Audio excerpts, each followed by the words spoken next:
এই শোনো না, আমাদের অন্ধবিশ্বাস চ্যানেলটি যারা এখনো সাবস্ক্রাইব করেননি, প্লিজ সাবস্ক্রাইব করে দাও। আর অল্প কিছু সাবস্ক্রাইবার হলে 1 লক্ষ পরিবার হবে। সবাই প্লিজ সাবস্ক্রাইব এবং বেশি বেশি শেয়ার করে দাও প্লিজ।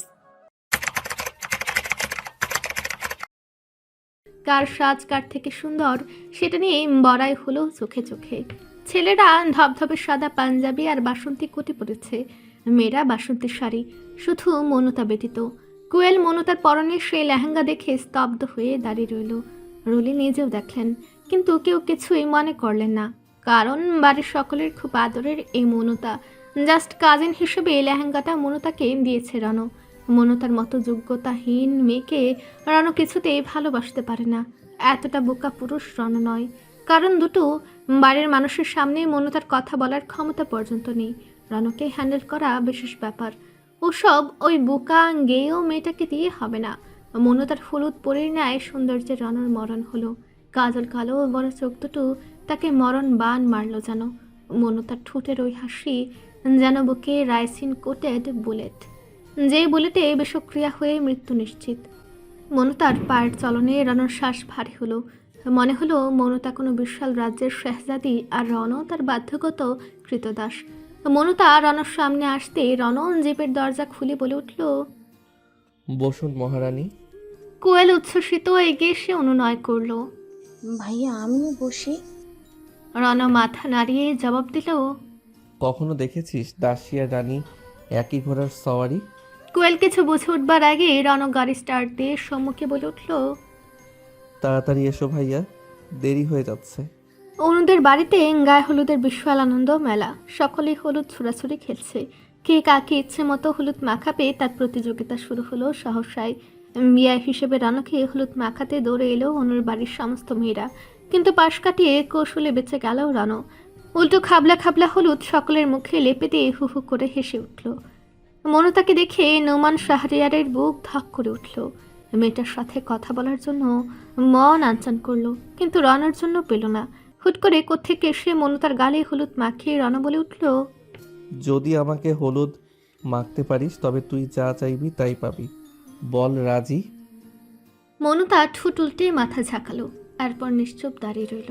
সময় সুযোগ বুঝে হাত ভর্তি হলুদ নিয়ে ভিড়ে মিলিয়ে গেল মনতা। ধীরে ধীরে রাত বাড়ল। তনু খুঁজে চলল রণকে, পেল না। তার মন ভার হলো। মনতা চিঠিটা দিয়েছে কিনা সেটা নিয়ে চিন্তা হলো তার। চিঠির উত্তর কি দিয়েছে রণ সেটাও জানতে মন আঁকুপাকু করল তনুর। আনন্দ উল্লাস যখন তুঙ্গে, তখন মেজর দুর্জয়ের ফোন এলো রণর ফোনে।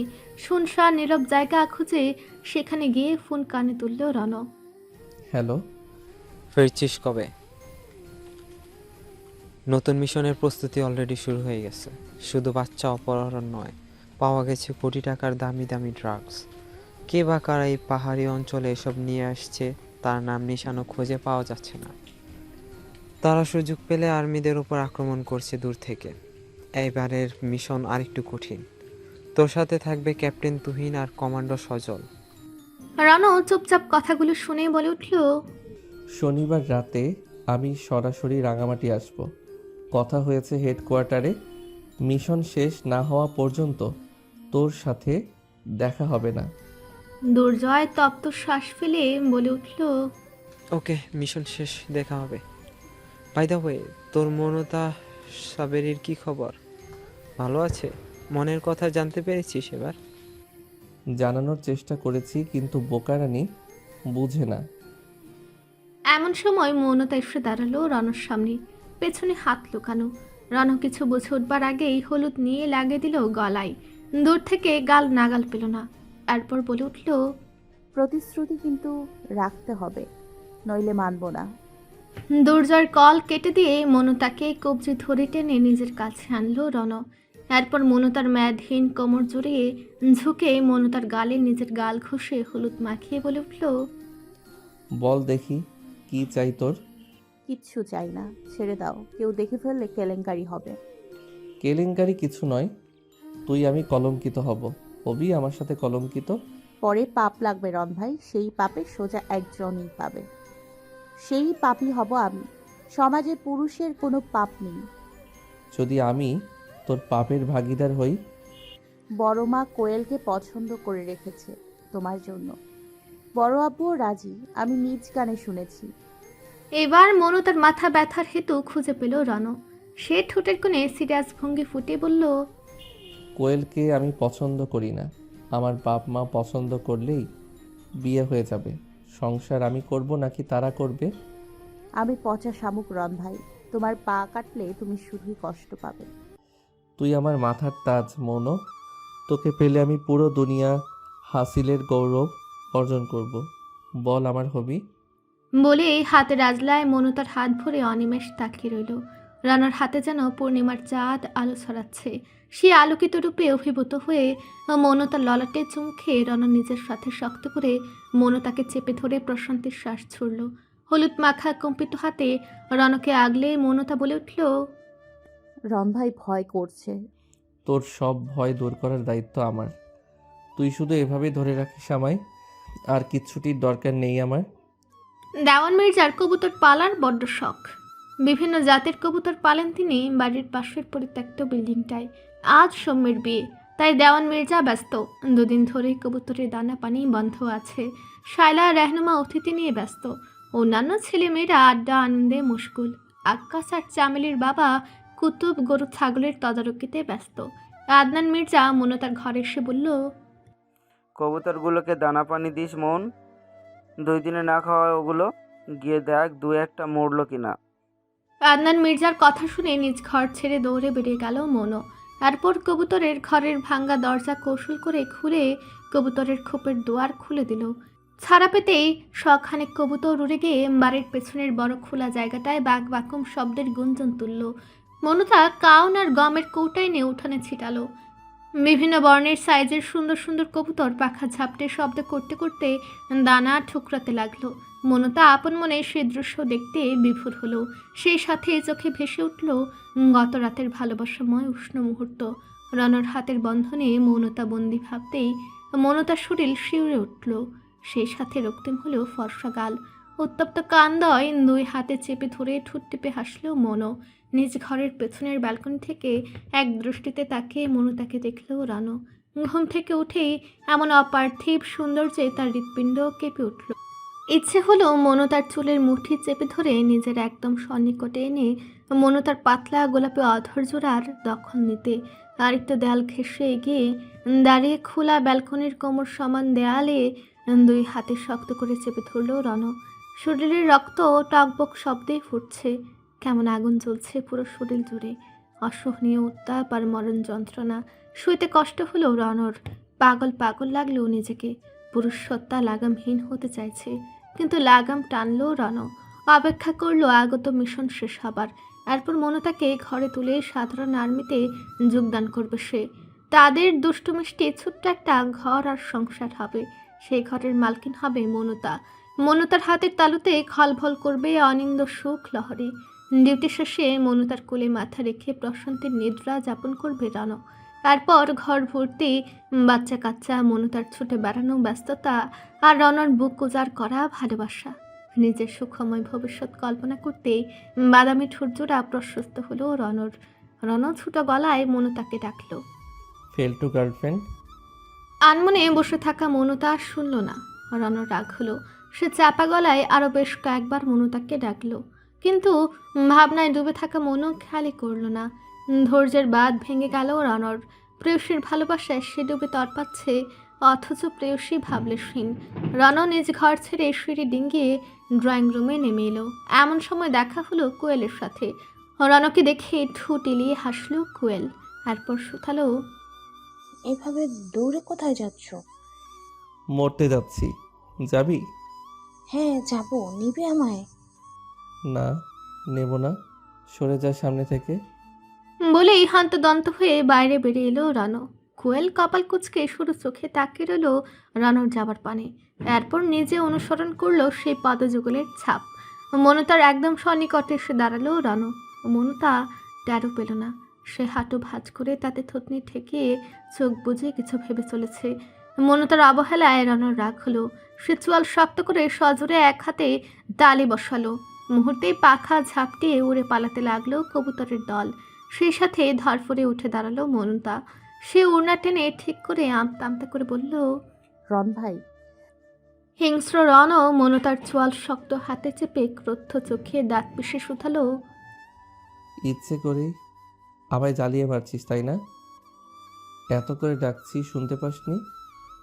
ব্যথায় গুঙ্গিয়ে উঠল মনতা, কিন্তু নিজেকে ছাড়ল না।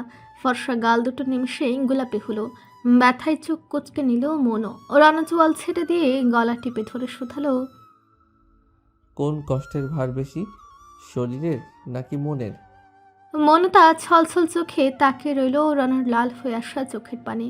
গলা ছেড়ে চুলের বেনির গোড়া টেনে ধরে নিজের বুকের কাছে মনতাকে এনে রণ বলে উঠল, তোর এইটুকু অবহেলাও আমি বরদাস্ত করব না। আমার এক ডাকে আমার বুকের সামনে এসে হাজির হবি তুই, নয়তো খুন করে ফেলবো। বুঝেছিস কি বলেছি? মনতা রণর কলার টেনে ধরে ব্যথায় কাতরে বলে উঠল। পারলে খুন করে দেখাও দেখি। তাচ্ছিল হেসে মনতার চুল ছেড়ে দিয়ে রানা ফিসফিস করে বলে উঠল, এত দ্রুত আমার দুর্বল জায়গা খুঁজে বের করে ফেললি। দেখে তো মনে হয় ভাজা মাছ উল্টে খেতে জানিস না, কিন্তু এখন তো দেখছি আস্ত মাছটাই কাঁটাসহ গিলে নিচ্ছিস তুই। মনতা হাত দিয়ে টেনে ঠোঁট উল্টে রনাকে বলল, দেখো রক্ত বের হয়ে গেছে। তোমার ভালোবাসা এত কঠিন কেন রন ভাই?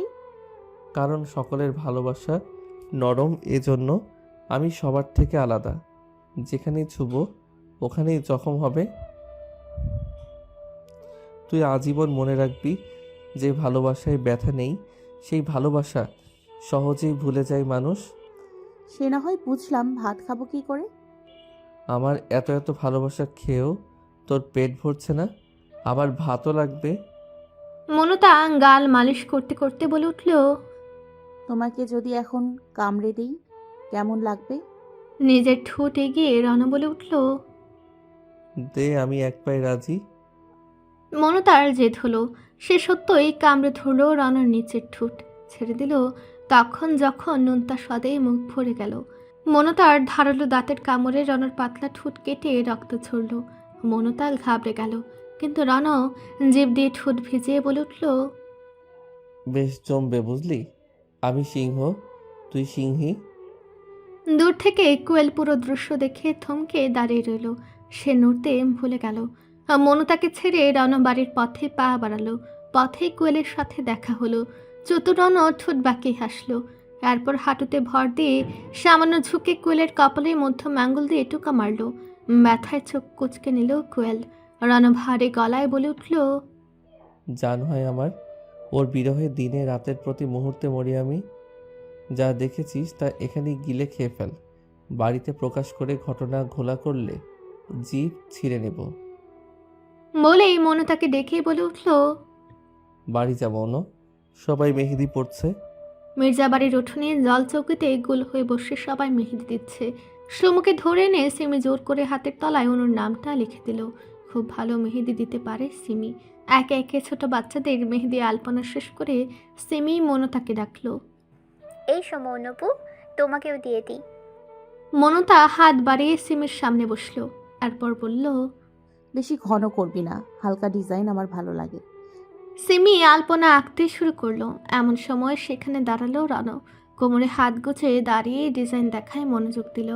এমন সময় উপস্থিত এক বাচ্চা বলে উঠল, তোমার ঠোঁটে কি কামড়াইছে রন চাচ্চু? ভীমরুলে কামড়েছে। আকাশ কামড়ের কথা শুনে দৌড়ে এসে ব্যস্ত গলায় শুধালো। ভেঙ্গুলার বাহা কোন হানে?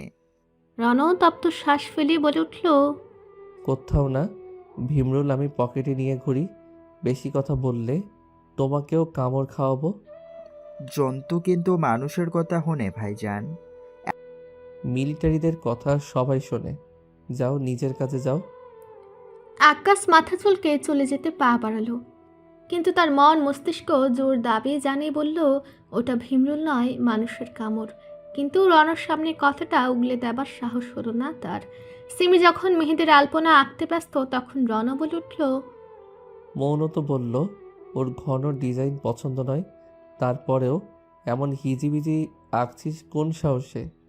সিমি কপাল কুচকে তেরা গলায় বলল, মাতব্বরি না করে নিজে এঁকে দেখাও দেখি। যদি পারি তবে কি করবি বল? তাইলে তোমার পা টিপবো 3 ঘন্টা লাগিয়ে, নয়তো নিজের নাম বদলে রাখবো। মেহেদির কোণ কেড়ে নিয়ে মনতার হাত চেপে রণ বলে উঠল, এত কষ্ট করতে হবে না, শুধু দুলাভাই ডাকিস। কিন্তু কোন বোনের জামাই হবে তুমি? সে তোর ভাবতে হবে না, আমি খুঁজে নেব। বলে মেহেদি দিতে মনোযোগ দিল। কিছু সময়ের মধ্যে মনতার হাতে একটা কুকুর আর বন্দুক আঁকলো রণ। এরপর লিখল নিজের নাম। সকলেই হু হু করে হেসে উঠল। এসব কি ডিজাইন! ছি, মৌনপু তোমার হাতটাই নষ্ট করে দিল। এবার তুমি বিয়েতে যাবে কি করে? মনও কাদু কাদু হয়ে শুধালো, এটা কি করলে? আর সে কি তোর পছন্দ হয়নি? আমাকে আঁকবো? মনতা হাত তুলে বলে উঠল, দরকার নেই, যতটুকু নষ্ট হয়েছে ওইটুকুই থাক, নিজের কাজে যাও। রণর খালা রলি সে খুশিতে গাদা গাদা হয়ে রণকে বলে উঠল, কোয়েলের হাতেও এমন একটা ডিজাইন করে দে বাবা, ভালোই লাগছে।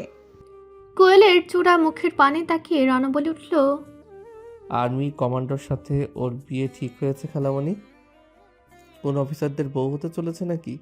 কুত্তা আর বন্দুক দিয়ে ও কি করবে? মৌনতা যা করবে তা। ফট করে উত্তর দিল রুলি। রণ তপ্ত শ্বাস ফেলে বলে উঠল,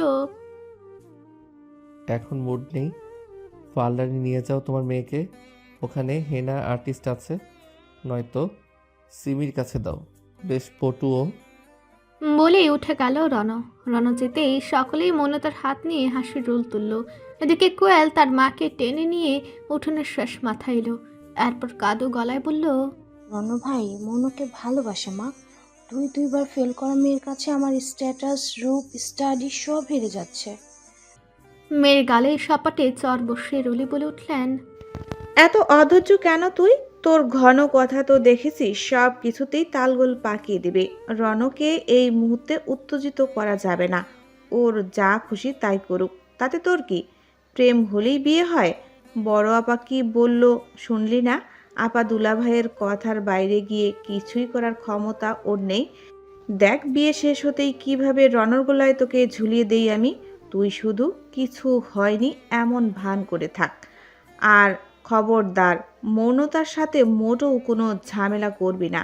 যা করার আমি করব, নয়তো রণকে সব বলে দিয়ে ক্যাচাল লাগাবে সে। মনতা নিজের নষ্ট হাত নিয়ে উঠে গেল ঘরে। ঘরে ঢুকেই শায়লার সাথে তার সাক্ষাৎ হলো। মনতা ভয় পেল। শায়লা মনতার একদম নিকটে এসে বলল, তোকে বলেছিলাম রনের থেকে দূরে থাকতে, কিন্তু তুই করছিস কি? বড় আপার সামনে আমার মুখ কালো করাবি? রণ ভাই আমাকে প্রতিশ্রুতি দিয়েছে মা, উনি আমাকে বিয়ে করবে, আর বড় আম্মু আর বড় আব্বুর সাথেও কথা বলবে ফিরে এসে। যদি রন উল্টে যায় তুই কষ্ট পাবি মৌন। আমাকে কষ্ট দেবার আগে রণ ভাই নিজেই মরে যাবে মা। রন যদি কোয়েলকে বিয়ে করে তখন কিন্তু তুই কোনো ঝামেলা পাকাতে পারবি নাই বলে দিলাম। রণ ভাই যদি এমন কিছু করে তবে আমি ওনার সামনেও যাব না কোনো দিন মা। নিজের জীবন নষ্ট করবি? তা কেন করব? তখন তোমরা যা বলবে তাই করব। দুপুরের আগে আগেই বরযাত্রী রওনা হবে বসন্তপুর গ্রামে। সকলের মধ্যে উচ্ছ্বাস, বাদ ভাঙা আনন্দ আর কর্মব্যস্ততা। শহর থেকে কিনে আনা মেয়ের জিনিসগুলো দুটো লাগেজে সুন্দর করে গুছিয়ে তালা আটকে দিলেন রাহনুমা। এরপর শায়লার তদারকিতে রেখেই বলে উঠলেন, এগুলো তোমার ঘরে রাখো শায়লা। রণ এগুলো নিয়ে সবার আগে বসন্তপুর যাবে। আমার ঘরে আজ মানুষের আনাগোনা বেশি, কখন কি হারিয়ে যায় বলা যায় না। কিছু খোয়া গেলে মুখ দিয়ে একটা শব্দ পর্যন্ত উচ্চারণ করা যাবে না। তাছাড়া বিয়ে জিনিস হারানো ভালো নয়। শায়লা হাসি মুখে লাগেজ দুটো নিয়ে ঘরে রেখে ঘর তালাবদ্ধ করে আঁচলের খুঁটে চাবি বেঁধে বলে উঠল, এই যে তালা বদ্ধ করলাম বড় আপা। মানুষ তো দূর, একটা পিঁপড়েও ঢুকতে পারবে না, তুমি নিশ্চিন্তে থাকো। বলে স্বামীর ডাকে সাড়া দিয়ে হন্তদন্ত করে দৌড়ে গেলেন শায়লা। দূর থেকে এই দৃশ্য দেখে রুলি জ্বলে উঠল। সে মুখ ভার করে রাহনুমার সামনে এসে বলে উঠল, জিনিসগুলো তো আমার ঘরেও রাখতে পারতে বড় আপা। আমার চাইতেও শায়লা তোমার আপন হলো। রাহনুমা কিয়ৎক্ষণ নিশ্চুপ রইলেন, এরপর ভারী গলায় জবাব দিলেন, এই বাড়িতে সবচাইতে দায়িত্ব জ্ঞান সম্পন্ন মানুষ শায়লা। স্বয়ং দেওয়ান সাহেব বাড়ির টাকা পয়সা সোনা দানা তার কাছে জমা রাখে, কারণ সেগুলো সুরক্ষিত থাকে তার কাছে। আমরা সেভাবেই মেনে আসছি বহু বছর ধরে। আজ হঠাৎ এমন কথা কেন? রুলি বুঝতে পারলেন শায়লার কথা বলাতে তার বড় বোন রাগান্বিত হলেন তার উপর, কিন্তু তাতে বিশেষ পাত্তা দিল না রুলি। তিনি কথার মোড় ঘুরে রুলি বলে উঠলেন, বিশ্বাস করছো করো, তাতে আমার কোনো আপত্তি নেই। ওনাকে আমিও শ্রদ্ধা করি, কিন্তু কদিন ধরে তোমাদের বাড়িতে এসে যা দেখছি তাতে। কি দেখছিস? ফট করে শুধালেন রাহনুমা। শায়লা আপা অত ভালো মানুষ মোটেও নয়, যথেষ্ট চতুর আর বুদ্ধিমতী। ঘটে বেশ কুটুলি বুদ্ধি। সাবধানে থেকো আপা, পরে না সব লুটে নেয়। ব্যস্ততার অন্তিম মুহূর্তে রুলির এসব কথায় রাগ হলো প্রচুর রাহনুমার। তার ইচ্ছে হলো রুলিকে ধমকে গালাগাল করতে, কিন্তু বড় ছেলের বিয়েতে কোনো ঝামেলা চান না তিনি। রণটাও যথেষ্ট বদমেজাজি। হুট করে কোথা থেকে এসে শায়লার সম্পর্কে এসব কথা শুনলে অপমান অপদস্থ করে রুলিকে বাড়ি থেকে বের করে দিতে এক মুহূর্ত বিলম্ব করবে না। আর যদি দেওয়ান মির্জার কানে কোনোভাবে এসব কথা যায়, তবে রুলি কোনো দিনও আর এই বাড়িতে আসতে পারবে না। রাহনুমা নিজের ভাবনা ফেলে ব্যস্ততা দেখিয়ে বললেন, শায়লা যথেষ্ট জ্ঞানী আর ভালো একজন মানুষ। আমি তোর সাথে পরে কথা বলবো রুলি। একটু পর বরযাত্রী চলে আসবে, আমার কাজ আছে। কাজ তো করবেই, তবে শায়লা আপা আর তোমার মেয়ের থেকে ছোট ছেলেকে দূরে রেখো। মৌনতা কিন্তু ঢলে পড়ছে। এবার ধমকে উঠলেন রাহনুমা। মুখ সামলে কথা বল রুলি। যাকে নিয়ে এসব বলছিস সে এবাড়ির আদরের মধ্যমণি। নিজের সন্তানের মতো ভালোবাসি ওকে আমি। আমার কাছে রণ সৌম্য যা, মৌনতাও তাই। ওর বিষয়ে আর একটাও বাজে কথা বললে আমি ভুলে যাব তুই আমার বোন। বিয়ে খেতে এসেছিস, খেয়ে বউ দেখে চলে যাবি। শায়লার বা মৌনতাকে নিয়ে তোর মাথা ঘামানোর প্রয়োজন নেই। বলেই নাকের ডগায় রাগ জমিয়ে লম্বা পায়ে চলে গেলেন রাহনুমা। বোনের কাছে বেশি সুবিধা করতে না পেরে বোন জামাইকে গুটি হিসেবে ঠিক করলেন রুলি। এরপর মুখ কালো করে সেখান থেকে প্রস্থান নিল। শায়লার কেনা ফ্লোরাল প্রিন্টের সুন্দর জর্জেট আনারকলিখানা বিছানায় রেখে গোসলে ঢুকলো মনুতা।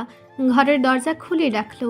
তার ঘরের ড্রেসিং টেবিলে সিমি, তুবা আরও অনেকে এসে সেজে যাচ্ছে। দরজা বন্ধ করলে বেমানান দেখাবে।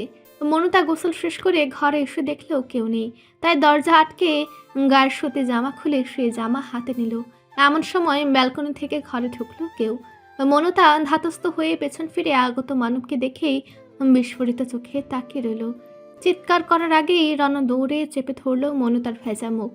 এরপর হিসি নিস্পৃহ গলায় বলে উঠল, এসব দেখার কোনো ইন্টারেস্ট আমার নেই। দুদিন পর তুই নিজেই দেখাবি। যাক সেসব কথা, এসেছি দরকারে। বাইরে অনেক মানুষের আনাগোনা, তাই বেলকনিতে ঝুলে ঝুলে এসেছি। দোষ তোর। তোর উচিত ছিল বেলকনির দরজাও লাগানো, কারণ এহেন অপার্থিব সৌন্দর্য অনুভূতিহীন সিমেন্টের দেয়ালও গিলে খাবে। আর আমি তো মাত্র মানুষ। মনুতা এক হাতে বুকে জামা খামচে ধরে অন্য হাতে রণর চোখ চেপে ধরল। এরপর বলল, আমি জানি তুমি কিছুই দেখোনি। রণ বাঁকা হেসে বলে উঠল, এখন আর ধরে লাভ নেই জানেমান, যা দেখার দেখে ফেলেছি। অনিন্দ সুন্দর। আজ আমি মরে যাব, কেউ আমাকে বাঁচাতে পারবে না, তুইও না।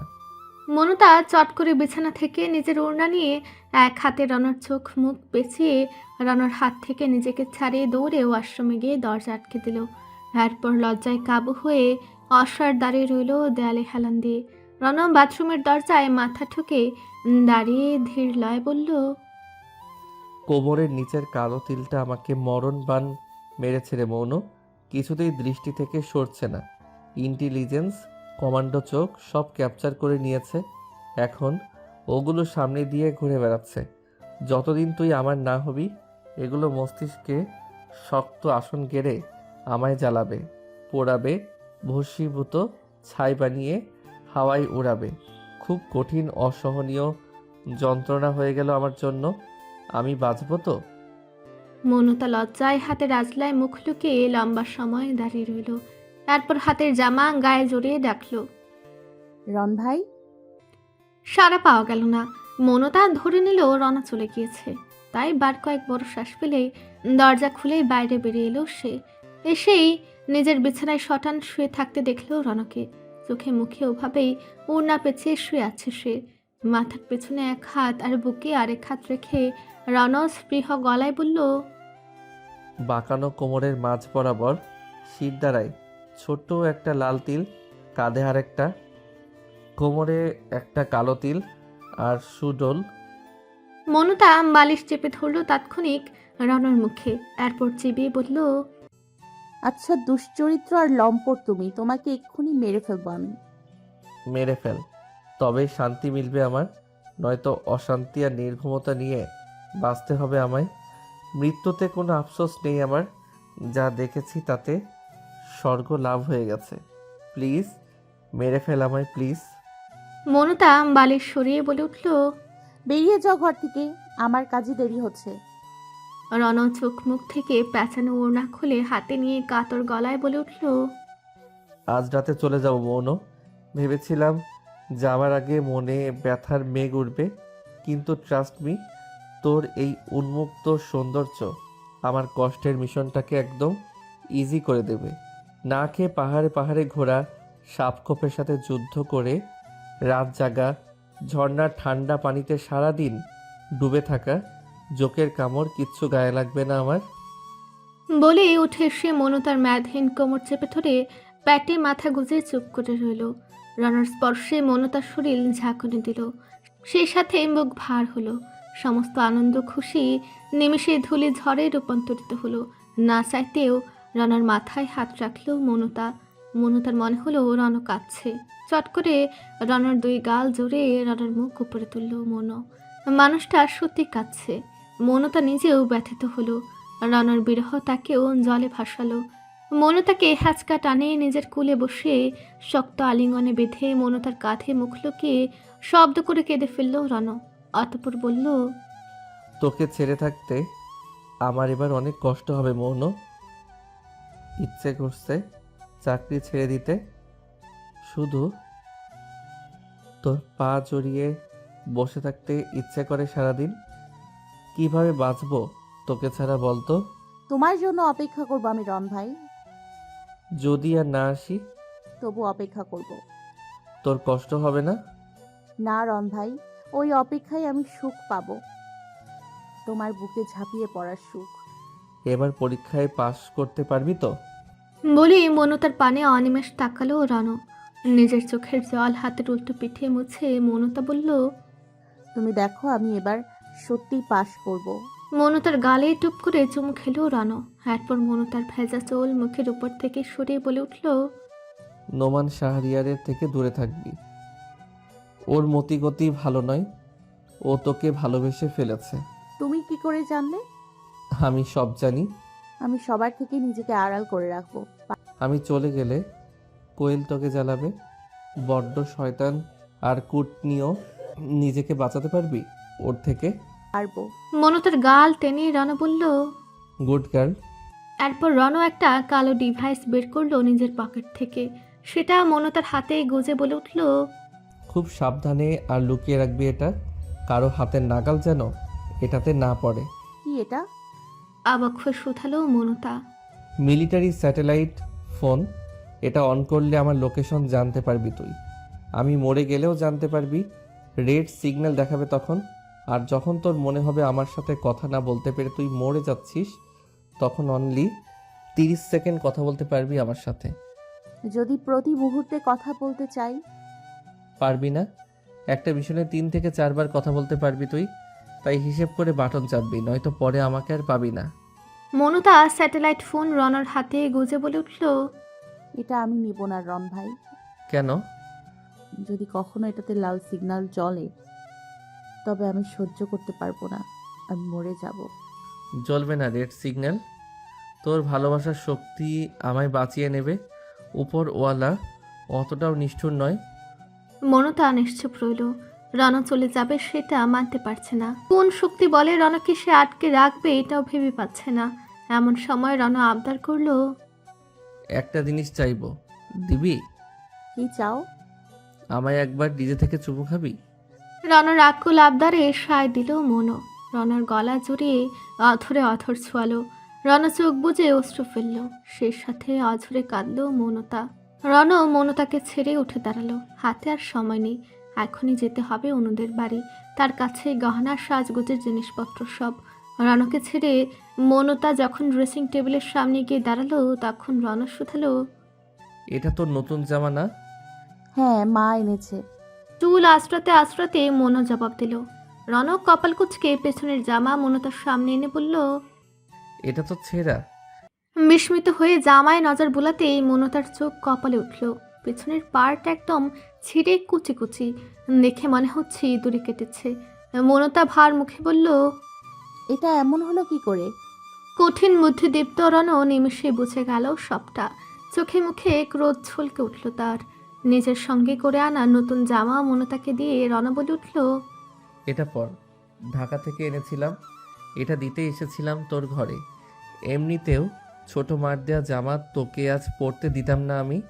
তুই তৈরি হয়ে নিচে আয়। যে জামাটা এভাবে কেটেছে তাকে আমি দেখছি। তুমি কি করে জানলে কে করেছে এটা? মনতার প্রশ্নে বিচক্ষণ চোখে আশেপাশে কিছু খুঁজল রণ।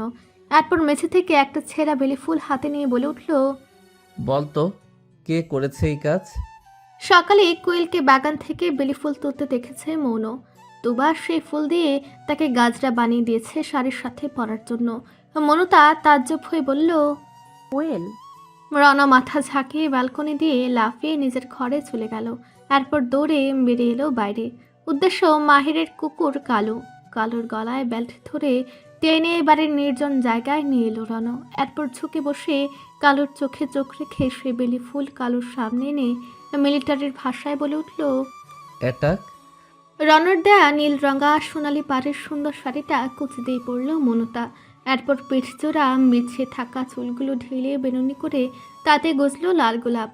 মুখে হালকা প্রসাধনী মেখে ঠোঁট জোরে হালকা গোলাপি লিপস্টিক দিল। কপালে দিল ছোট্ট নীল টিপ। চোখের কোল ঘেঁষে মোটা কাজল আর টেনে দিল আইলাইনার। এরপর আঁচল ঠিক করতে করতে নেমে গেল সিঁড়ি বেয়ে। পথিমধ্য দেখা হলো রাহনুমার সাথে। রাহনুমা মনতাকে দেখে দাঁড় করালেন। এরপর থুতনি ধরে পুরো মুখটা দেখলেন। প্রশস্ত হলো রাহনুমার ঠোঁট। মনতার কপালে চুমু আঁকলেন নিজের খুশি ধরে রাখতে না পেরে। এরপর আধুরে গলায় বললেন, আমার মেয়েকে আজ খুব সুন্দর লাগছে মাশাল্লাহ। বিয়ে বাড়ির সকলেই আজ কুপকাত হবে এই রূপে। নিজেকে সামলে রাখিস বাবা, কার নজর যাতে না লাগে। রাহনুমার কথায় লাজুক হাসলো মনতা। এরপর বলল, নজর টিপ আছে আমার বড় মা। ওই টিপ আমাকে কারণ নজর লাগতেই দেবে না। কে সে? শাড়ির আঁচল মুচড়াতে মুচড়াতে মনতা নুইয়ে জবাব দিল, বলবো সময় হোক। খুব সুন্দরী বুঝি? অন্ধকার রাতের মতো। বলে দৌড়ে পালালো মনতা। মনতার যাবার পানে তাকিয়ে রাহনুমা হাসলেন।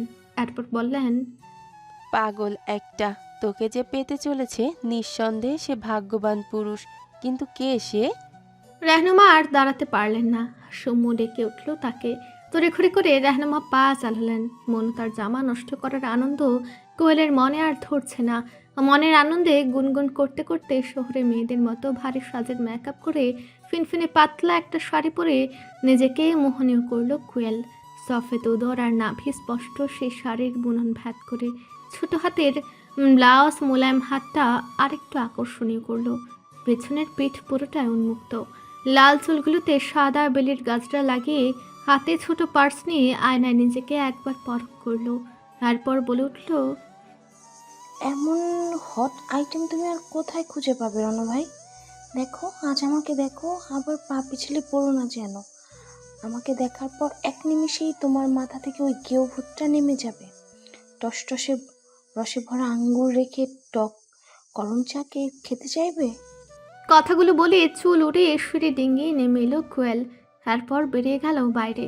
ড্রয়িং রুমে বরযাত্রী হিসেবে কে কে কোন গাড়িতে উঠবে তা গোছাচ্ছিলেন দেওয়ান মির্জা। হঠাৎ উপরে তাকিয়ে কোয়েলকে দেখে চোখ নামে বিড়বিড় করে বলে উঠলেন, হেদায়েত দান করো মাবুদ। বলেই মনে মনে বেহায়া নির্লজ্জ গালি দিলেন কোয়েলকে। সে সাথে কেমন শিক্ষা দীক্ষায় বড় হয়েছে মেয়েটা, তার চর্চাও করলেন। মেজাজটা আজকাল হুটহাট তিরিক্ষি হয়। বিয়ের চাপে এমনিতেই প্রেশার হাই হয়ে রাগ নিয়ন্ত্রণে থাকছে না, তার মধ্যে কোয়েলের এহেন বিশ্রী শরীর প্রদর্শন বৃদ্ধের মস্তিষ্ক বিক্ষিপ্ত করে তুলল। এমন সময় সেখানে উপস্থিত হলেন শায়লা। হাতে ধোয়া ওঠা গরম চা। দেওয়ান মির্জা দুধ চা পছন্দ করেন এবং আধ ঘন্টা পর পর চা না পেলে তার মেজাজ ঠিক থাকে না। শায়লার হাতে রং চায়ের পেয়ালা দেখে দেওয়ান মির্জা খেপে উঠলেন। শায়লাকে ধমকে উঠলেন চিৎকার করে। আমার ইচ্ছা অনিচ্ছার কোনো দাম নাই তোমার কাছে, তাই না? এতদিন এ বাড়িতে থেকেও জানো না আমি কি চা খাই? বলে শালার হাত থেকে কাপ নিয়ে ছুঁড়ে মারলেন বৃদ্ধ। মেঝেতে আছড়ে পড়ে ঝনঝন শব্দে ভেঙে গেল পেয়ালা, কিন্তু বাড়ির হই হুলোর ভ্যাট করে তা বাইরে পৌঁছালো না। কেউ খেয়ালও করলো না। সকলেই বিয়ের আনন্দেই মজেছে কিনা এধারে ভয়ে লজ্জায় শায়লা স্তব্ধ হয়ে গেলেন। সাদনাত মির্জা দৌড়ে সে তার সরকারকে শান্ত হতে বললেন। এরপর শায়লাকে চোখ রাঙিয়ে বলে উঠলেন, না বাবা রং চা খায় না, তারপরেও কেন দিলে? বাবা লেবু দিয়ে মশলাযুক্ত চা খেতে চেয়েছিলেন একটু আগেই। ওনার নাকি গত রাতে গলা ব্যথা হয়েছে, এজন্য।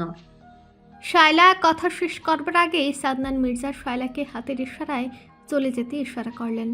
এরপর নরম গলায় শুধালেন, আপনি রং চা চেয়েছিলেন আব্বা? চেয়ারে ধপ করে বসিয়ে চোখ বুজে হেলান দিলেন দেওয়ান মির্জা। রাগের চোটে বুকের ব্যথা বেড়ে গেছে তার। বুক চেপে ধরে বৃদ্ধ মনে করলেন একটু আগের কথা। তিনি রং চায় চেয়েছিলেন। বৃদ্ধ তড়িৎ উঠে দাঁড়ালেন। শায়লাকে ব্যক্তিগতভাবে খুব পছন্দ করেন তিনি। দীর্ঘ বছরের সংসার জীবনে বাড়ির সমস্ত কাজ গুছিয়ে গুছিয়ে করে এই মেয়ে।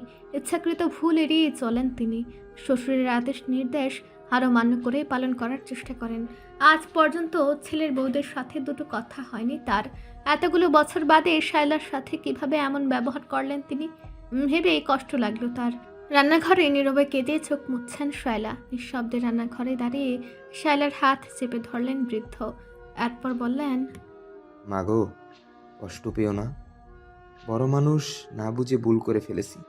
শিশু আর বৃদ্ধের মধ্যে কোনো তফাৎ নেই, তা তো জানোই।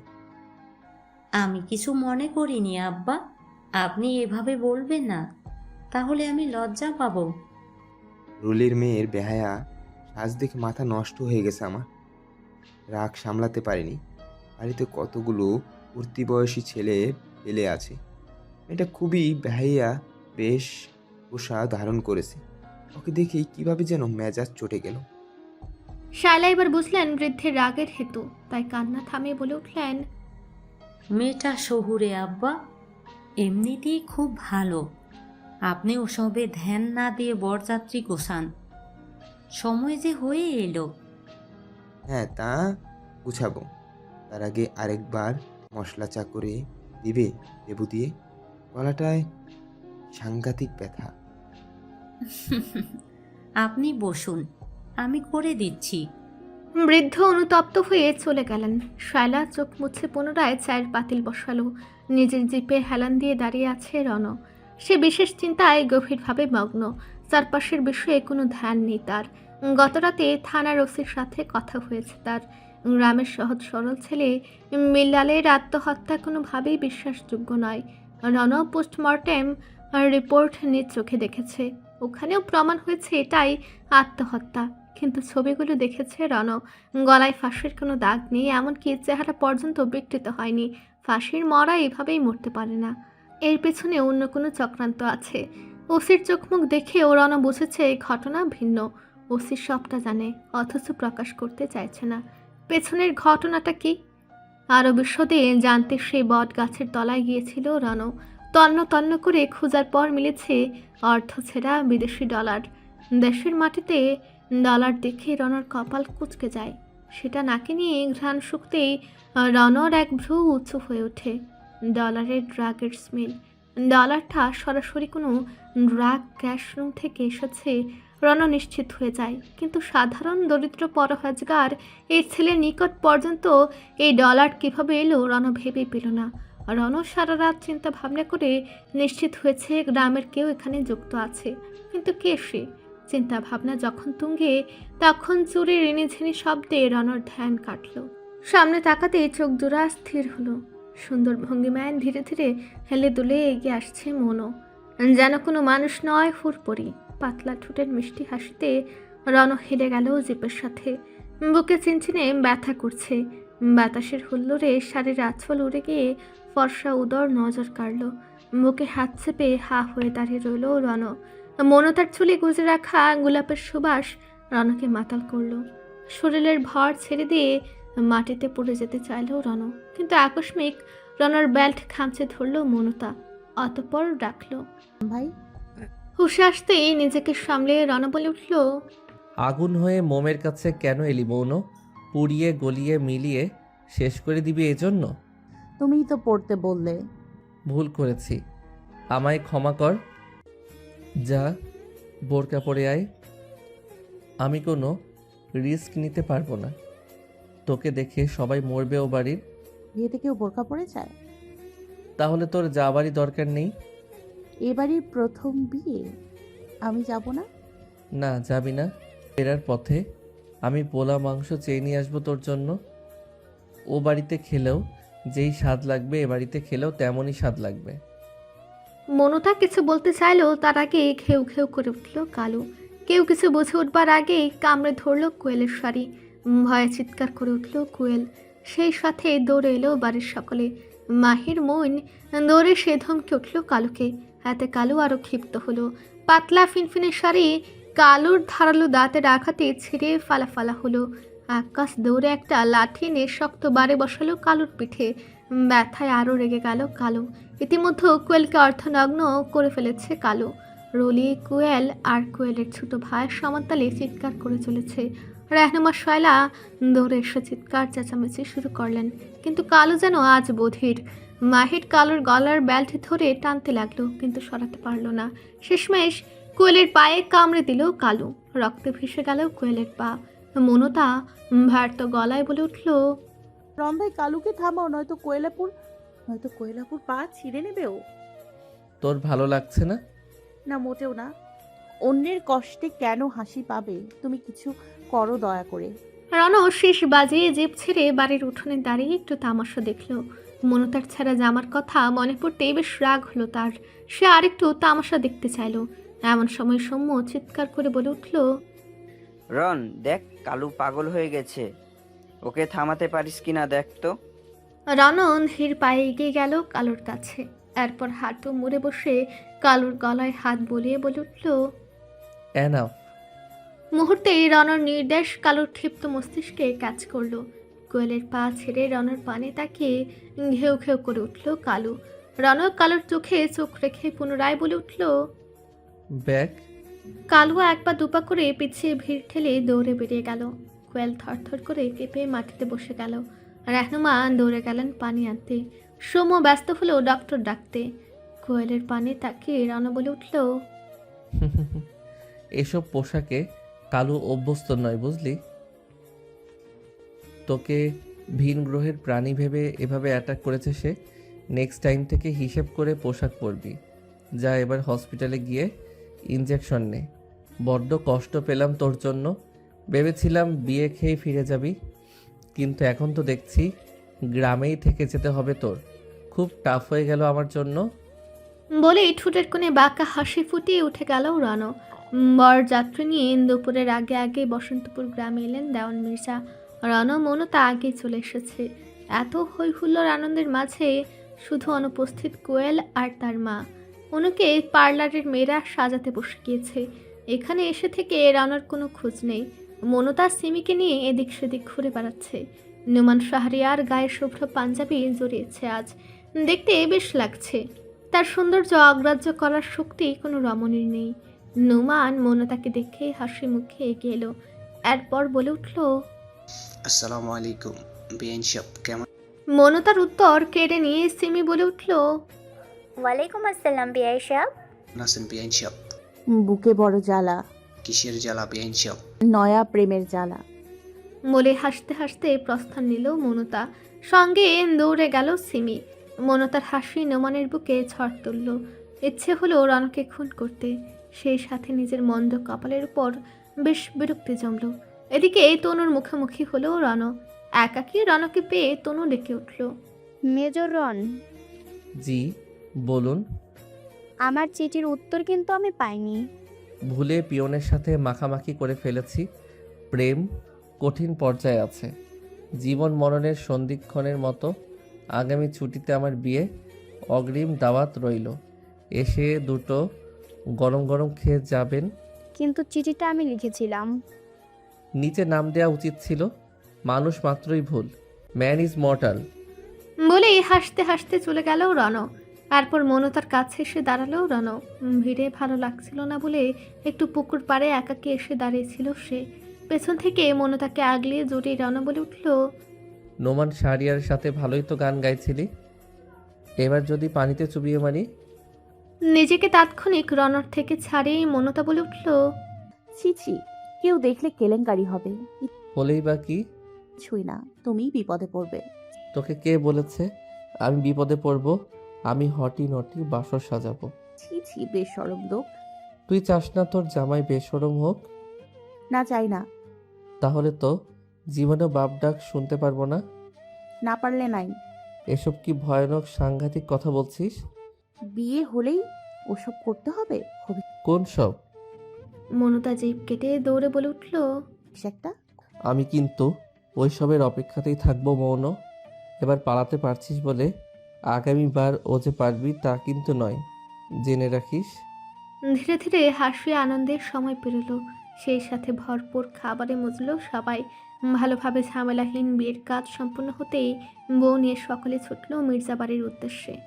বিছানার উপর পা ঝুলে বসে আছে কোয়েল, পায়ে মোটা করে ব্যান্ডেজ বাঁধা, পা ফুলে টকটকে লাল হয়ে আছে, সেই সাথে গায়ে প্রচণ্ড জ্বর।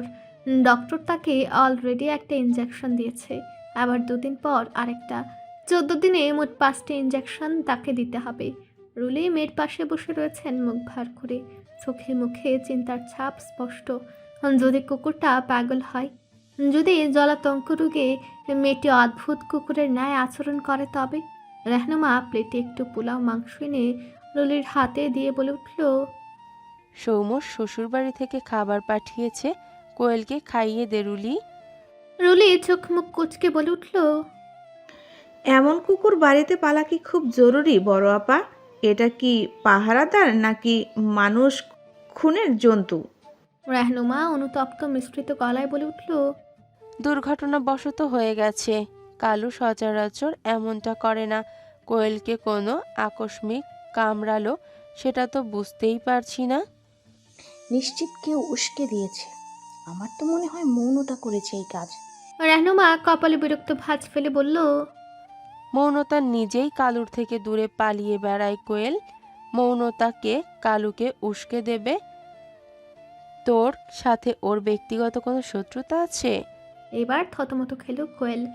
মেয়ের গাড়াকলে পড়া অবস্থান দেখে রুলি ফস করে বলে উঠল, এক কাজ করো আপা, কুকুরটাকে বিষ খাইয়ে মেরে ফেলো। যদি কোয়েলকে আবার কামড়ায় দেয় তখন? মনের মুখে এমন হিংস্র কথা শুনে আটকে উঠলেন রেহনুমা। তিনি উত্তেজিত ভঙ্গিমায় বললেন, এসব কি বলছিস রুলি? মাহির সেই ছোট্ট বয়স থেকে ওকে পালছে। কালুর প্রতি আমাদের সকলের গভীর ভালোবাসা। এই কথা আব্বা জানলেও রাগ করবে। যা হয়েছে তার নিছকই এক দুর্ঘটনা। বলে রেহনুমা চলে গেলেন। কিন্তু শান্ত থাকতে পারল না রুলি। সে মনে মনে সিদ্ধান্ত নিল, যে কয়দিন এই বাড়িতে আসি সে কয়দিন কালুর জীবন নরক বানিয়ে ছেড়ে দেব আমি। যতক্ষণ কালুর মরা মুখ না দেখছি ততক্ষণ মনে শান্তি নেই। নিজ ঘরে ঢুকে পোশাক পাল্টে বিছানায় আরাম করে শুল মনতা। আজ ভোরে রণ চলে যাবে ভাবতে মনে দুঃখের মেঘ ভাসছে। দু চোখ জলে ভরে উঠছে, বুকে সূক্ষ্ম চিনচিনে ব্যথা। শটান শুয়ে বুকের উপর হাত ভাঁজ করে শুয়ে দেয়াল ঘড়িতে নজর বোলালো মনতা। ঘড়িতে রাত প্রায় 1টার কাছাকাছি। বাড়ির সকলে ঘুমিয়ে পড়েছে আরও অনেক আগেই। বিয়ে বাড়ি থেকেই রণ কোথায় যেন হারিয়ে গিয়েছে, এখনও ফিরেনি। মনতার মন খারাপ হলো রণর অভাবে। যদি মানুষটা তাকে না বলেই চলে যায়, তখন প্রথমবারের মতো মনতা অনুভব করলো তার একটা ফোন থাকা জরুরি। আজকে একটা ফোন থাকলে রণর খোঁজ নিতে পারত অনায়াসে। মনের চাঞ্চল্য শোয়া থেকে উঠে ব্যালকনিতে গিয়ে দাঁড়ালো মনো তারপর দৃষ্টি মিলল পাশের মুখোমুখি ব্যালকনিতে। রনর কক্ষ এখনও অন্ধকার, তার মানে মানুষটা এখনও ফিরেনি। ঠোঁট কামড়ে রংহীন মুখে মনতা মনে মনে ভেবে উঠল, রণ ভাই গেল কোথায়? জরুরি কল্পে ও বাড়ি থেকে চলে যায়নি তো আবার? না না, এ হতেই পারে না। আমাকে না বলে কখনোই যেতে পারে না রণ ভাই। এমন সময় হুট করে রণর কক্ষের বাতি জ্বলে উঠল। মনতার আধার মুখে আলো ফুটল তাৎক্ষণিক। শুকিয়ে ওঠা ঠোঁটেও ফুটল প্রশস্ত হাসি। রণর কক্ষের ব্যালকনি খোলা, কক্ষের ফকফকে আলো, রণর অবয়ব স্পষ্ট। গায়ের কালো শার্ট একটানে খুলে ঝুড়িতে রাখল রণ। মুহূর্তে স্পষ্ট দৃশ্যমান হলো শ্যামগরণের পুক্ত লম্বা শরীর। জিম করা শক্ত শরীরের পেশিগুলো মনতার চোখ ধা দিয়ে দিল। নির্লজ্জের মতো পলকহীন রণকে গিলে খেতে লাগলো মনতা। বাইরে প্রচণ্ড গরম, থেকে থেকে ফুরফুরে হাওয়া বইছে। সেই হাওয়ায় ভেসে আসছে রণর শরীরের নেশালো গন্ধ। রণ যখন প্যান্ট খুলল তখন লজ্জায় দু চোখ ঢেকে ফেলল মনতা। তারপর দৌড়ে ঘরে এসে বালিশে মুখ গুজে হেসে উঠল। লজ্জায় তার মরে যেতে ইচ্ছে করছে। যেই মানুষটাকে দেখে কদিন আগেও ভয়ে সারা শরীর কাঁপত, যেই মানুষটার ভয়ে ঘর ছেড়ে বের হওয়া দুষ্কর ছিল, সেই মানুষটা আজ মনতার প্রাণেশ্বর। শুধুই কি তাই, মানুষটার পাশে থাকলে অদ্ভুত এক প্রশান্তি হৃদয়ে দোলা দেয়। মন বলে পৃথিবীর সব চাইতে নিরাপদ আর শান্তির জায়গা রণভাই। মনতা নিজেকে সামলেই পুনরায় ব্যালকনিতে গিয়ে দাঁড়ালো। ব্যালকনিতে দাঁড়াতেই দেখতে পেল বারান্দায় দাঁড়িয়ে সিগারেট ফুঁকছে রণ। তার চোখ আসমানে নিবদ্ধ, যেন বিশাল চিন্তার সাগরে ডুবে আছে সে। কিন্তু কিসের এত চিন্তা? ভাবনার সমাপ্তি করে সিগারেট ছুঁড়ে ফেলল রণ। এরপর মনতার ব্যালকনিতে তাকিয়ে বলে উঠল, আমার পোশাক পাল্টানো দেখে বড্ড খুশি হচ্ছিলি তাই না? কিছু দেখতে পেলি? মনতা লজ্জায় আড়ষ্ট হয়ে মাথা নাড়ল। তাতে দুষ্টু হেসে রণ বলল, তোর মতো আমার আকর্ষণীয় কিচ্ছু নেই, সব সমতল ভূমি। কোথায় গিয়েছিলে ও বাড়ি থেকে? মিস করেছিস আমায়? মনতা মাথা ঝাঁকালো। রণ লাফিয়ে ব্যালকনি থেকে নামলো। এরপর বিল্ডিংয়ের বাড়তি অংশে পা দিয়ে ধীরে ধীরে মনতার ব্যালকনির সামনে দাঁড়ালো। মনতা হাত বাড়িয়ে রণর হাত টেনে ধরল। মনতার হাত ধরে উঠে এলো রণ। এরপর বলল, চল আজ সারা রাত গল্প করব। তবে ছাদে চলো। তোর ঘরে কি সমস্যা? মনতা উত্তর করবার আগে চিৎকার মিশ্রিত গঙ্গানি কান্নার আওয়াজ ভেসে এলো। রণজীব কেটে তাৎক্ষণিক দুই হাতে মনতার কান চেপে বলে উঠল, আস্তাগফিরুল্লাহ, মৌন শোনা, কিচ্ছু শুনিসনি তাই না? চল চল ভেতরে চল, ছোট মানুষের এসব শুনতে নেই।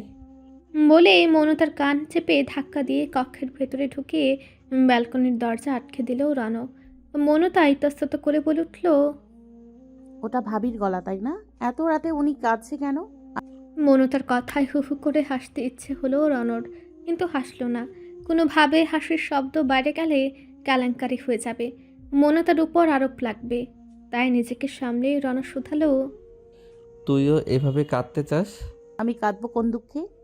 তোকে কে বলেছে এটা দুঃখের কান্না? কান্না আবার সুখের হয় নাকি? হাসতে হাসতে কেউ কাঁদে? কাঁদে। কে কাঁদে? ওই যে অনু কাঁদছে। মনতার খেয়ালে ভালো লাগলো না। সে প্রসঙ্গ পাল্টে বলল, তুমি চলে গেলে আমার অনেক কষ্ট হবে রণ ভাই। তুমি ওখানে গিয়ে কোনো লেডি অফিসারের সাথে কথা বলবে না কেমন? কথা বললে কি হবে? আমার কষ্ট হবে। আমি কথা বললে তুই জানবি? সদিচ্ছে আমায় কষ্ট দেবে? মনতার বেনুনি টেনে নিয়ে রণ হাতে পেঁচিয়ে বলে উঠল, তোকে কষ্ট দিলে আমি নিজেই মরে যাবো রে জান। রণর ঘোর লাগা স্বরে মনুতা আঙ্গুলে গেল। সে লাজুক লতার ন্যায় ঢলে পড়তে চাইল। মনুকে আরেকটু লজ্জা দিতে রণ বলল, একবার ডাকতো। কি ডাকবো? জান। লজ্জায় মনুতার কান আর গাল লাল হয়ে উঠল। সেই সাথে গরম ধোঁয়া বেরোলো। মনুতা দুই গাল চেপে বলে উঠল, আমার শরম করে, আমি বলবো না। তাইলে জামাই বল। তুমি কি আমার জামাই? নয়তো কি? তুমি তো আমার প্রেমিক। তাইলে জান বল, প্রেমিককে খুশি কর। দুনিয়ার কোনো বিষয় তো তোর জ্ঞান নেই। কোয়েল হলে এতক্ষণ আমায় জান প্রাণ সোনা মানিক বলে চুমু দিয়ে ভরিয়ে ফেলতো। সেই সাথে আরও কত কি দিত কে জানে। তোর সাথে প্রেম করে বড্ড লস আমার। শিখিয়েও তোকে লাইনে আনা যাচ্ছে না। ঘটে জ্ঞান বুদ্ধি কিচ্ছু নেই। যেমন পড়াশোনায় গাধা, তেমনি প্রেম ভালোবাসাতেও আতেল। মনতা আর এগোতে লাগলো এই কথা। সে চোখে মুখে রণমূর্তি ফুটে বলল, এই যে বললাম। কি বললি? ইতস্তত করে মনতা মিনমিন করলো। জান। কান চুলকে রণভ্রু কুচকে বলল, শুনতে পাইনি, কি বললি? রণর কলার ধরে মাথা টেনে কানের কাছে মুখ নিয়ে জোর গলায় মনতা বলল, জান বলেছি জান, এবার শুনেছো? রণ হাহা করে হেসে বলে উঠল, রুহু পর্যন্ত পৌঁছে গেছে রে কলিজা। এবার শান্তি পাচ্ছি। এবার টুপ করে একবার চুমুখা দেখি। এসব করতে এত রাতে আমার ঘরে এসছো? এসব না বলে কাঁদালে খুশি হবি? কাঁদলে কেউ খুশি হয়? হয়। কিভাবে? যেভাবে বড় ভাই ভাবিকে খুশি করছে সেভাবে। মনতা রণর বুকে কিল মেরে শুথালো, এই তোমার গল্পের নমুনা? এসব পচা কথা বলে রাত পার করবে তুমি? রণ এবার সিরিয়াস হলো। সে বলল, কমান্ডো আর্মিদের গল্প শুনবি? মনতা তাৎক্ষণিক মাথা ঝাঁকিয়ে রাজি হলো। রণ মনতার চুলে হাত বুলিয়ে বলল, তোর চুল রুক্ষ হয়ে গেছে, তেল নিয়ে আয়, মাথায় বিলি কেটে দিতে দিতে গল্প বলি। মনতা তেলের বোতল এনে রণর হাতে দিয়ে বিছানার নিচ থেকে টুল বের করে তাতে বসলো। রণ বসলো বিছানার উপর। এরপর মনতার জট পাকানো চুলের বেনুনি সযত্নে খুলে তাতে অল্প অল্প তেল মাখালো আর বলতে লাগলো গল্প। আমাদের লাইফ নর্মাল আর্মিদের মতো নয়। তবে কেমন রন ভাই? বিস্ময়ে জানতে চাইলো মনতা। কিছুটা পেঁচার মতো। মনতার হাসি পেল। আর্মি আবার প্যাচা হয় নাকি? হয়। কিভাবে? এবার আমি কোথায় যাব জানিস? কোথায়? রাঙামাটি। তারপর? তারপর আমি পাহাড়ে, জঙ্গলে, ঝর্ণায়, নদীতে ঘুরে বেড়াবো দিন রাত।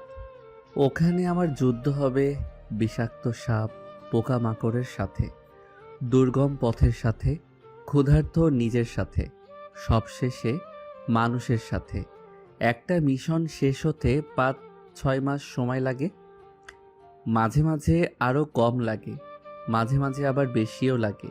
আমি ধরা পড়লে নিশ্চিত মারা যাব যদি সঠিক সময়ে আমার টিমকে কোনো খবর পৌঁছাতে না পারি। আমি রাতে ঘুমাতে পারি না। খুব কম খাবার খেয়ে ওই সীমান্ত অরণ্যে বেঁচে থাকতে হবে আমাকে। যখন তোরা পেট ভরে মাছ মাংস খেয়ে শান্তিতে ঘুমাবি, তখন আমি খাবো শুকনো মুড়ি, খেজুর কিংবা প্রি কুকড রেশন ফুড, তাও পরিমাণে খুব কম। পেট ভরে খাবার খাওয়া যায় না ওখানে। তুমি রান্না করে খেতে পারো না? না, ধোয়া উঠতে দেখলে শত্রুপক্ষ আমার অবস্থান জেনে ফেলবে। তাছাড়া খাবারের গন্ধেও আমার উপস্থিতি প্রকাশিত হবে। তাহলে যখন খুব খিদে পায় তখন কি করো? চুইংগাম খাই। মজা করছো? তোর মনে হচ্ছে আমি এখন মজার মোডে আছি? আমার দুঃখ তোর কাছে মজা মনে হচ্ছে? মনতা তাৎক্ষণিক মাথা নেড়ে বলে উঠল, আমি কষ্ট পাচ্ছি রন ভাই, কিন্তু একটা কথা। তোর আবার কি কথা? এসব খেয়ে এমন শক্তপোক্ত কি করে আছো তুমি? তোমার মাথা ঘুরে না? সরকার আমাকে হাই প্রোটিনের খাবার দেয়, এনার্জি ড্রিঙ্ক দেয়, আরও অনেক পুষ্টিগুণ সমৃদ্ধ খাবার দেয়। মাঝে মাঝে জঙ্গলের ঘাস লতাপাতাও খাই। ওসব খেয়ে সুস্থ আছি আমি। কিন্তু তুই মরে যাবি। মনতা ব্যথিত শ্বাস ছেড়ে বলল, এই চাকরি ছেড়ে দাও রন ভাই। তোমার কথা শুনে আমার বুক ভেঙে কান্না পাচ্ছে। এবার তুমি চলে গেলে আমি ভাত খেতে পারবো না। মনতার মাথায় তেল দেওয়া শেষ করে রণ শতান শুয়ে গেল মনতার নরম বিছানায়। এরপর আড়মোড়া ভেঙে বলল, দেশের শত্রু বধ করার মধ্যে কি যে আনন্দ, এটা তুই বুঝবি না। নে, শরীরটা একটু টিপে দে তো। সারাদিন খুব চাপ গেছে। 200 টাকা দেব। মনতা তপ্ত শ্বাস ফেলে রণর পা নিজের কোলে টেনে নিল। এরপর সযত্নে মালিশ করল। ধীরে ধীরে রণর মাথা নিজের কোলে নিয়ে বিলি কাটল। মনতার কোমর জড়িয়ে ধীরে ধীরে চোখ বুঝল রণ। ক্ষণকাল গড়াতেই গভীর ঘুমে তলালো সে। রণর নিষ্পাপ ঘুমন্ত মুখের পানে অপলক তাকিয়ে রইল মনতা। কিছুক্ষণ আগের বলা রণর কথাগুলো বারবার তার কানে বেজে চলেছে। মনতার চোখ গড়িয়ে টুপ করে এক ফোঁটা জল রণর কপালে পড়ল। তাৎক্ষণিক কর্পুটে সেই জল মুছে মনতা মুখ চেপে কেঁদে উঠল। সারা রাত এক বিন্দু ঘুমালো না মনতা। পুরোটা রাত সে কাঁদল। রানার ঘুম ভাঙল মনতার কান্নার ঝাঁকুনিতে। থেকে থেকে কাঁপছে মেয়েটা। ব্যথিত হলো রানু। সে উঠে বসে পরম ভালোবাসায় মনতাকে বুকে টেনে পিঠে হাত বুলিয়ে বলল, কাঁদিস না, তুই কাঁদলে আমার যেতে অনেক কষ্ট হবে। আমার হৃদয়ে ভাঙনের ঢেউ উঠবে, আমি দুর্বল হয়ে যাব, শত্রুপক্ষ সহজেই ঘায়েল করবে আমায়। এমন সময় অ্যালার্ম বেজে উঠল রনর ফোনে। লম্বা দীর্ঘ শ্বাস ফেলে মনতার ঘরের দরজা খুলে নিঃশব্দে বেরিয়ে গেল রন। পেছনে ফেলে গেল মনতার অশ্রুসিক্ত বড় বড় মায়াবী কাতর দুটো চোখ। ফজরের নামাজ পড়তে উঠলেন রেহনুমা। এমন সময় দেখলেন রনর ঘরে আলো জ্বলছে। কিছু হলো কিনা ভেবে দৌড়ে ছেলের কক্ষে এলেন। এসে দেখলেন নিজের ব্যাগ কাঁধে নিয়ে জুতোর ফিতে বাঁধছে রন। রেহনুমার বুক ধক করে উঠল। নিয়মিত ভালোবাসার গল্প শুনতে এবং পড়তে আমাদের অন্ধবিশ্বাস চ্যানেলটি সাবস্ক্রাইব করে পাশে থাকা বেল আইকনটি ক্লিক করুন। ধন্যবাদ সবাইকে।